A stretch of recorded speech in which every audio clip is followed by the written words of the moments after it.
Morán, abogada y maestra en gestión pública, y Alejandro Cepeda, maestro en políticas públicas. ¿Cómo amanecieron? Buenos días, ¿qué tal? Muy bien, muy bien. Aquí. Un gusto Listos saludarles. para el Karin Fest. Fíjate es que el tema les de dije, conversación. les voy a decir algo, les comenté aquí, recuerden aquí a la producción que hoy es el fin de semana, ¿no? Mañana y pasado, ¿no? El Cura Fest, ¿no? Ándale, yo le cambié el nombre, pero sí. Cura. Sí, que el estaba Karin pensando Fest. que como el lunes es día inhábil, fue como muy bien pensada y bien elegida la fecha. Habrá mucha gente que venga de otras partes, ¿no? Ocupación al 100% en hoteles y... Eso es muy sí, bueno, ¿eh? O sea, yo creo que esa parte no la vemos. Podrá gustarnos o no el artista, pero sí creo que eso A es mí algo... me gusta bastante, pero además creo que hay que aplaudir estos esfuerzos por poner a Sonora en otros escenarios y Claro. desde otros públicos, pues, ¿no? Entonces nosotros tenemos muy buena gastronomía, tenemos en este momento buen clima, la gente aquí es muy servicial y pues qué bueno que nos visiten y nos den una oportunidad como un lugar al que hay cosas interesantes que hacer. Y mira que no es la primera vez que lo hace Karin. Acuérdense que su cumpleaños creo que hace 1 o 2 años fue en San Carlos y fue también todo un suceso Así es. por allá. Y ahora pues esto da la oportunidad de que sea aprovechado y disfrutado por más gente, ¿no? Entonces, no sé, van a ir. Yo sí voy mañana. Ah, Gracias a mi hermana que me invitó. Sí, Pero sí le decía a Alejandro que va a estar maratónico, hay que ser conscientes de llevar buenos zapatos. tenis, yo iría en tenis. bajitos, Yo si por fuese favor. iría en tenis. Pero abrirnos a la posibilidad de disfrutar, porque luego también somos medio quejosos los sonorenses, entonces siempre estamos buscándole el negrito al criticando arroz. todo. Sí. Sí, entonces tratar de disfrutar este espacio y de recibir a turistas. Oye, y Alejandro tiene cara de que no va a ir, pero... Yo le tengo un poco de terror No. a las multitudes. Ah, un poco, ok, ¿no? sí, Pero sí, también sí. soy de los que me quejo que en Hermosillo hay poco que hacer y cuando hay no voy, entonces... Sí. O cuando no hay lo que uno quiere, pues también, ¿no? Así suele pasar, Sí, ¿no? pero está bien. Ajá, y Karin es un excelente artista, la verdad, ¿no? Y tiene muy buena música y todo, pero... Sí, yo pero creo esta que vez no será. yo reconozco que la ha sabido hacer y muy bien. Claro. Ha sido un artista muy bien manejado y ha aprovechado la coyuntura, las oportunidades, entonces la ha sabido hacer, pues, ¿no? Entonces, nos cuentas la próxima semana. Claro que sí. Yo voy a seguir tus historias. Muy bien. Y aparte ha puesto a Hermosillo en el mapa y Claro. eso hay que agradecerlo y hay que reconocerlo. Claro. Mira otro tema para la próxima mesa. Oigan, vamos ahora entonces, ahora sí a entrar de lleno con la parte correspondiente, ¿no? El rechazo a la reforma electoral, el anuncio del Plan B. Ya vimos que en el Congreso de la Unión pues no se llegó a una mayoría. Sabemos perfectamente cómo votaron, pues, ¿no? Tanto legisladores del PT, Partido Verde, incluso de propia Morena, ¿no? Que hubo por ahí personas que no la abrazaron, pues, ¿no? Y ahora ya estamos hablando de un plan B. ¿Ustedes cómo vieron? ¿Era algo que ya se veía venir? ¿Era, qué va a pasar entonces? ¿Qué se espera, Janet? Cuéntanos. Bueno, yo creo que es la crónica de una muerte anunciada, se sabía que no había consensos. Yo creo que el diputado Monreal, el humilde diputado, hizo todo lo posible por mantener su coalición, eso me parece políticamente interesante. Creo que vivimos en un estado en el que hay división de poderes, qué bueno ver que todavía existe otro poder que es autónomo. Independientemente de las decisiones que se tomen, creo que no debemos de inhibir el que haya conversaciones democráticas y que la pluralidad de ideas en nuestro país sea bien vista, ¿no? Creo que el plan B, a mí no me gusta lo del plan B porque se me hace como una amenaza, es así como, pues si no puedo con esta, voy a buscar la manera y al final voy a imponer mi idea. Creo que no es esa la coyuntura política de México en este momento, no debiera de ser. Geopolíticamente el mundo se está peleando y nosotros pareciera que quisiéramos estar en una guerra constante hacia adentro. Yo creo que hay que buscar conciliar y construir.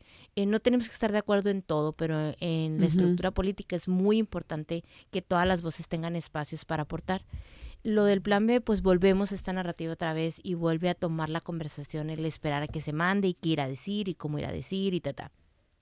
He escuchado lo que sabemos todos, que quieren reducir el presupuesto. Yo creo que para reducir hay que ser estratégicos. Yo no creo que en la administración pública sea correcto decir menos 15%, ¿en base a qué o qué? ¿No? O sea, por ejemplo, los congresos locales, para redistritar va a ser complicado, hay poco tiempo para que empiece el año electoral. Tenemos 3 distritos muy complicados que son los que agrupan muchos municipios. Hay 3 distritos, uno tiene 19 municipios, otro representa 17, 18 municipios. Entonces, ¿cómo le hacemos para que todos seamos políticamente representados. La otra es sobre los cabildos. Es cierto que aparecieron nuestros ayuntamientos, no es algo que decida cada ayuntamiento. La ley de gobierno dice que los municipios con más de 100,000 habitantes deben de tener 20 regidorías, ¿no? Eso está en la ley. ¿Se puede cambiar? Sí, sí se puede cambiar. No sé si ese es el ahorro principal y es el tema que les quería poner en la mesa. Yo creo que más que las regidurías, por ejemplo, tenemos en los ayuntamientos, los 11 ayuntamientos con menos de 1,000 habitantes en Sonora. Tenemos 11 que no llegan a 1,000. Con el censo del 2020 de hace 6 años, muy probablemente este censo disminuyó por la movilidad social que ha habido en el estado. Entonces, en esos estados, en esos 11 municipios de menos de 1,000 personas, tenemos más gente en el gabinete que regidores. Entonces, yo creo que hay que preguntarnos qué hacemos con la burocracia municipal. Y hay 5 casos particulares muy preocupantes. Empalme tiene 33 dependencias, o sea, tenemos 33 funcionarios de primer nivel en el gobierno municipal. Se me hacen muchos. Benito Juárez, 21 dependencias, Caborca, 17, Benjamín Gil, 14, Bacadehuachi, 13 funcionarios de primer nivel. Creo que ahí hay un espacio en el que podemos optimizar la administración pública y hacerla más eficiente para la ciudadanía. Y como último dato, todos esos que mencioné incumplen con la paridad. Además de tener un montón de gente en sus gabinetes, ni siquiera la mitad de ellas son mujeres como marca la ley. Fíjate, y ahorita les decía yo que había una propuesta de Fermín Trujillo desde hace tiempo de revisar este tema de qué tan viable pues es tener tantos municipios, hacer menos, habrá algunos que podrían, pues de acuerdo a la propuesta de él, pasar a ser a lo mejor comisarías, etcétera. Bueno, está el tema muy interesante, Janet, muy interesante. O sea, menos si no desaparecer municipios, que eso es muy complejo, hacer administraciones esbeltas, ¿no? Hacerlas más funcionales con menos gente y con menos burocracia, ¿no? Bueno, Alejandro, ¿tú cómo ves lo de la reforma, el plan B? Bueno, yo creo que al final de cuentas Partido Verde y PT están protegiendo sus intereses. Ajá. La forma en que se iba a elegir a los diputados plurinominales y se iba a modificar, bueno, las estimaciones hablaban de que sí se iban a ver reducidos en la cantidad de diputados que tenían ambos partidos. ¿Por qué?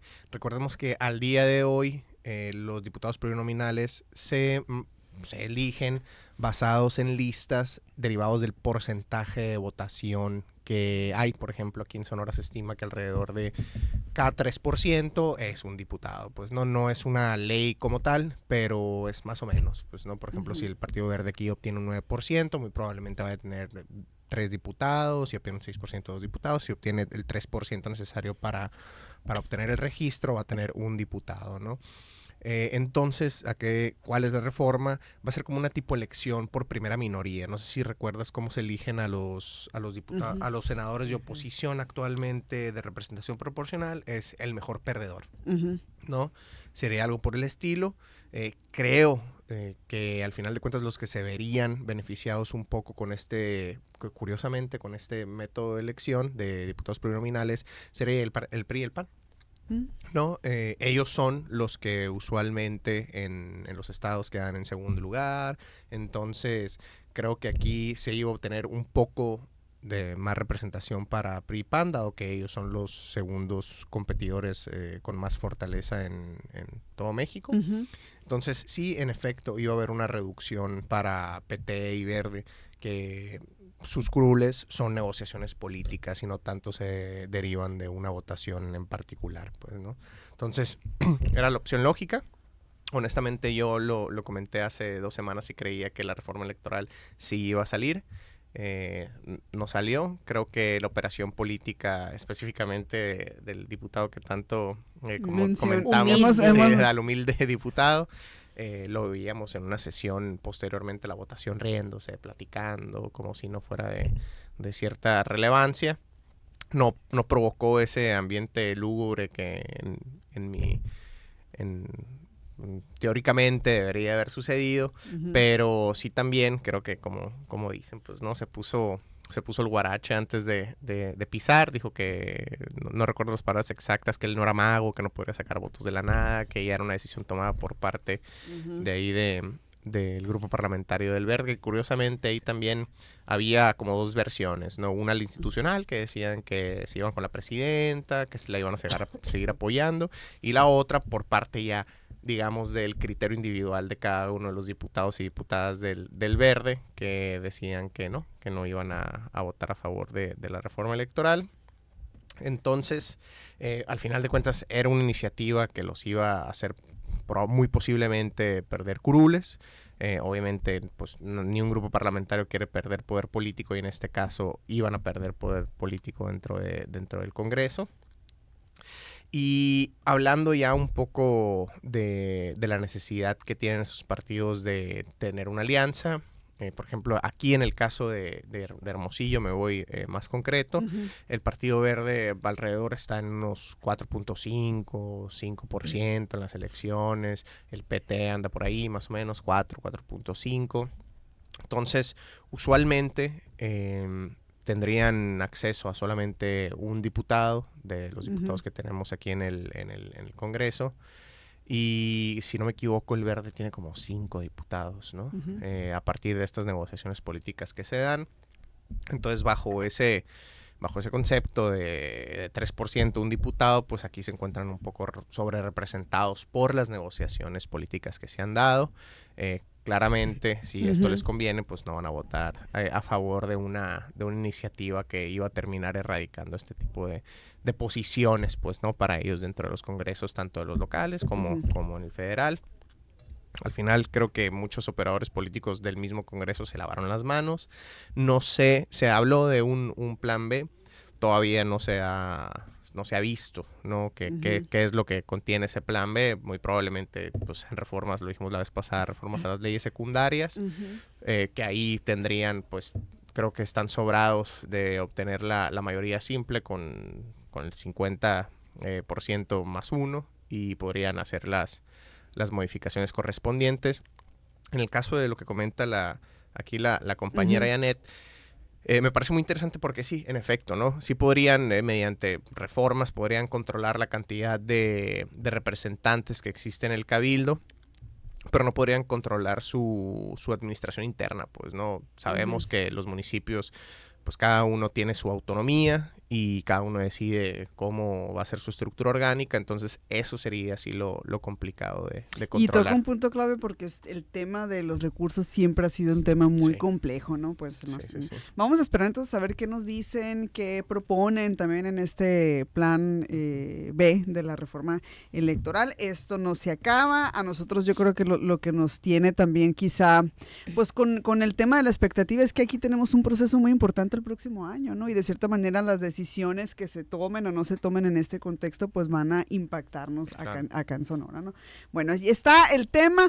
Vamos con el siguiente. Sonora, esto es importante porque en varias ocasiones hemos hablado de la seguridad y hemos puntualizado los focos rojos, lo que preocupa, pero también los avances en la materia, ¿no? Y Sonora alcanzó una reducción histórica del 55% en el promedio diario de homicidios dolosos. Es una información que daba a conocer, que destacaba el gobernador Alfonso Durazo, y me parece importante también hablar sobre esto, no solamente sobre temas negativos. Sí hace todavía falta por hacer, porque no podemos acostumbrarnos a ciertas situaciones, sobre todo en algunas regiones que particularmente, Janet, nos has puesto sobre la mesa y nos has hablado en varias ocasiones de lo que se vive allá o que se vivía, ¿no? Allá en Santana y en otras regiones, ¿no? ¿Cómo visualizan esto? ¿Qué todavía falta por hacer acá en Sonora? ¿Y qué papel también tiene quizá los diferentes niveles de gobierno, la federación o la estrategia que a nivel nacional se ha implementado en todo esto? Creo que es público y notorio que hay una mejoría en materia de seguridad pública, por lo menos para nuestro estado. Y creo que eso lo notamos, así como dices, de ese tiempo en el que en el Claro entraba la basura con la Guardia Nacional y vivimos momentos muy críticos hace un par de años. Creo que hay una mejoría que hemos visto y que se refleja en la estadística. Yo tengo algunos meses haciendo un ejercicio como por deporte nomás, en el que estoy analizando en esta circunscripción a la que pertenece Sonora, donde está Baja California, está Nayarit, está Jalisco, está Sinaloa, Chihuahua, cómo se comporta los homicidios Sonora en comparación con esos estados. Primero te diría que Sonora es uno de los estados que sí reporta los homicidios, porque por ejemplo Baja California Sur y Durango aparecen en febrero con 0 homicidios en esa plataforma. Entonces hay estados en los que no han asumido la responsabilidad porque al final cada fiscalía reporta. No es que estén ceros porque no se han generado, es porque no los reportan, ¿no? Claro que no, y además los he cruzado con las notas periodísticas como para poder tener el soporte en el que esa es una falacia, pues las notas donde viene el tal de febrero hubo un homicidio en tal lugar. Entonces, Sonora es uno de los estados que sí reporta los homicidios que se generan en nuestro estado. Creo que eso es, primero habla de un compromiso por la transparencia, porque también tenemos derecho a la verdad. No podemos estar ocultando el sol con un dedo. A pesar de eso y de que hay 2 estados que aparecen en cero, te digo que son Baja California Sur y Durango en el mes de febrero. Bueno, Baja California Sur reporta 4. Evidentemente no es esta la cifra. No corresponde. Corresponde, ¿no? Pero aún así Sonora se encuentra por debajo de la media. Tenemos estados, a pesar de que estamos en un grupo que es la circunscripción 1, con estados con mucha delincuencia, como es el estado de Sinaloa, como es el estado de Chihuahua, donde se presenta mayor incidencia, Sonora está dentro de un rango en la media o hacia abajo a nivel nacional. Entonces creo que eso es importante. Hemos logrado como estado, ¿no? Evidentemente es el gobierno el que hace esa tarea, pero mantener una zona que es segura. Creo que se han ido también mejorando la circulación en las carreteras. Hubo una etapa en la que era muy peligroso viajar por ciertas carreteras. Ir a Caborca era un volado, si te tocaba o no te tocaba la suerte. Y no era en la madrugada, era mediodía, eran las mañanas. Entonces todo eso creo que se ha ido mejorando. Creo que fue importante recuperar ranchos. Hubo familias que fueron invadidas y el gobierno hizo un esfuerzo por recuperar esos espacios. Entonces, yo creo que esas cosas se han ido sumando y han ido abonando a que nuestro estado se pacifique. Creo que le corresponde a los 3 niveles de gobierno. Por ejemplo, en este momento estamos enfrentando una crisis particularmente en Hermosillo. Hermosillo es una ciudad que es muy grande y que conviven muchos tipos de personas. Al final, así como vemos el desplazamiento de los municipios más pequeños hacia la capital, pues eso también trae consigo el que haya otros fenómenos sociales. Entonces yo creo que se está haciendo un esfuerzo importante. Sigue habiendo zonas focalizadas de relevancia. Está Cajeme, que por su cercanía a Sinaloa, pues sigue siendo un lugar donde hay que prestarle siempre atención. Está el tema del poblado Miguel Alemán, donde hay mucha violencia interna, digamos, de convivencia. Entonces yo creo que hay grandes avances. Sí corresponden los números que están en la plataforma nacional con lo que vemos en las notas periodísticas, a diferencia de otros estados que deciden pues hacer como que no pasó nada. Alejandro, desde tu punto de vista, ¿qué es lo que ha hecho que funcione esto, que veamos esas cifras y qué falta por hacer todavía? Bueno, desde el inicio, el gobernador Alfonso Durazo, una de sus propuestas de campaña y que se han cumplido es el aumento del estado de fuerza de la Policía Estatal. Obviamente, por una situación de carácter territorial, la cobertura del estado pues es bastante complicada, ¿no? Sabemos que existe la sierra, sabemos que existe el desierto, ¿no? Entonces son, digamos, pedazos de nuestro territorio que son, podríamos llamarlos de determinada forma inhóspito, ¿no? En el caso del desierto, en la sierra, pues un tema muy complejo, ¿no? Transitar alrededor de 100 kilómetros son 3, 4 horas en ocasiones, ¿no? Lo hemos visto, yo creo, todos los sonorenses cuando vamos por la sierra, vamos atrás ahí de un camioncito y ahí te quedas. Sí, ahí nos quedamos, ¿no? Y nos vamos a 30, ¿no? Sí, yendo a Cananea, no sé, ¿no? Creo que esto también abona un poco a lo difícil que puede ser nuestro estado en términos de patrullaje. Cuando llegó el gobernador Alfonso Durazo se hablaba de alrededor de 900 elementos de la policía estatal, que de estos 900, 400 estaban destinados a tareas que no correspondían con estar realmente en patrullaje como tal, pues, ¿no? Entonces, imagínate, 400, 500 elementos solamente para dar cobertura de patrullaje por todo el estado, ¿no?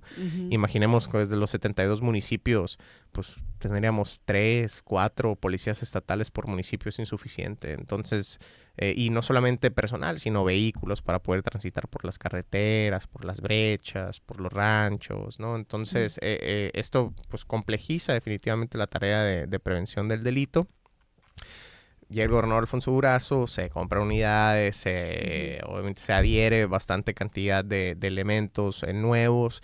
Creo que ahorita ya van por los 1,500 elementos, más o menos por ahí está el dato, un poco como un 70% de aumento en el estado de fuerza, que es muy importante, ¿no? Hay datos muy particulares que nos menciona la proporción por habitante y policías que deben existir. Evidentemente esto no se... Y creo que se ha dignificado también su situación, ¿no? Las condiciones en las que laboran. Es la segunda policía estatal mejor pagada en todo México. Igualmente el gobernador ha dicho que no va a descansar hasta que sea la mejor policía, mejor pagada de México. Esperemos que así sea. Creo que los sonorenses tenemos muy buena percepción de la policía estatal en general. Cuando vemos los índices de percepción positiva y negativa de las distintas instituciones de la policía estatal, siempre sale bien calificada, honestamente. Y bueno, creo, al final, ya yéndome a los datos de las tasas de homicidio, pues en lo nacional también tenemos la tasa de homicidio más baja desde el 2015. Cuando llega el presidente, bueno, desde Felipe Calderón, vimos un aumento considerable, llegamos a Peña Nieto y igual vimos un aumento considerable. Cuando el presidente Andrés Manuel López Obrador toma protesta en el 2018, vemos que existe como un plato, ¿no? La curva deja de ir hacia arriba y se aplana, ¿sí? Se aplana.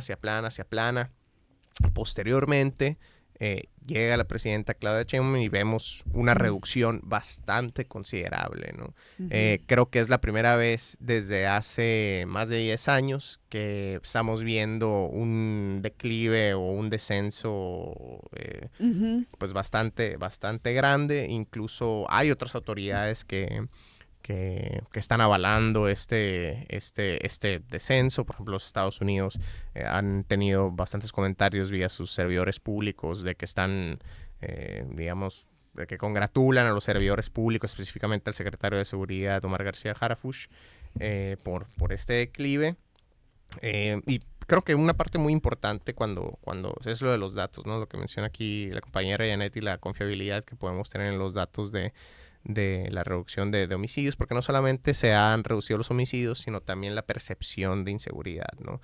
Cuando vemos los datos de la Encuesta Nacional de Victimización, la ENVIPE, y percepción, vemos claramente que también las personas que caminamos el día al día en Sonora, que caminamos el día al día por México, que transitamos por carreteras, etcétera. Exacto, también estamos viendo ese declive, ¿no? Entonces, por eso es importante también comparar datos entre las tendencias que reportan las fiscalías, porque hay que decirlo, no lo reportan los gobiernos del estado, lo reportan las fiscalías, a un secretario ejecutivo del Sistema Nacional de Seguridad Pública, que son los que tienen estas plataformas.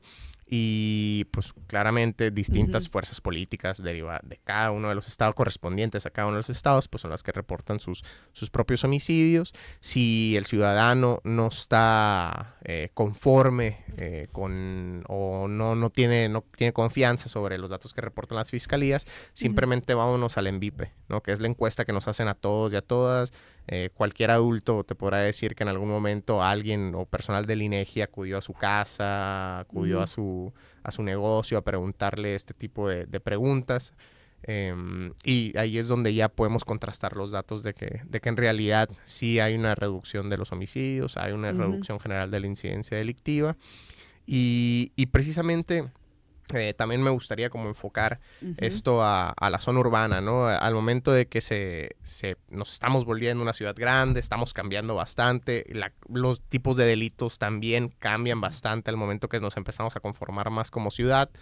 Creo que las ciudades de Sonora en lo general se han mantenido bastante bien en materia de delitos patrimoniales, que son los más comunes en las ciudades.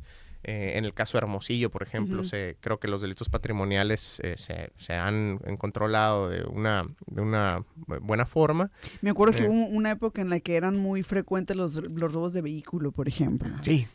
Que eran así, era una cosa tremenda. Sí, ¿no? por allá del 2013, 2012. Hace algunos años, sí. Sí, y creo que ese es un fenómeno bastante común en el momento de la transición de una zona rural a una zona urbana, ¿no? Este tipo de cambio. Vemos, por ejemplo, los pueblos de Sonora, No hay robos de este tipo en ni una casa, la gente deja sus puertas abiertas, incluso aquí creo que hace alrededor de, bueno, que yo recuerdo hace 20 años podíamos dejar las puertas abiertas, los niños corriendo, los vidrios abajo, pero pues estas situaciones cambian. Creo que ya estamos en el tenor de que somos una ciudad mediana grande y por lo tanto pues también este tipo de las dinámicas son diferentes, de delitos claro. se modifican. Así es, pues bueno, ahí están entonces los temas, aunque no lo crean, ya se nos pasó el tiempo, ya se nos acabó, terminamos exactamente puntual, pues muchas gracias, no sé si quieran nada más por último terminar con algún comentario, algo que quieran nada más agregar. Nada, nos vemos la otra semana con el recuento del Karim Fest. Del Karim Fest, del Curafest, muy bien, muchas gracias a Janet Arrizón, Alejandro Cepeda, que nos platicaron y nos dieron sus puntos de vista sobre los temas de coyuntura, sobre los temas de hoy. Bonito fin de semana, cuídense mucho. Muchas gracias, Nida, gracias. Vamos a una pausa, regresamos con más en Sonora Noticias AM. Sonora Noticias AM. Volvemos. De la sierra al desierto. De la costa al valle. Uniéndonos en una voz para la cultura popular. XHHB 94.7 FM. Radio Sonora. Sistema público de cobertura estatal, garantizando el derecho de acceso a la información, cultura y educación. Somos parte de cada día de las y los sonorenses. Radio Sonora. Transmitiendo desde el Centro Histórico de Hermosillo, en Avenida Obregón, número 46. Síguenos en redes sociales, @RSonoraFM. Teléfono en cabina 6622-220141. WhatsApp 6628-472364. Sitio web www.radiosonora.com.mx. Radio Sonora, cada vez más viva, cada vez más pública. Sonora Noticias AM. Regresamos.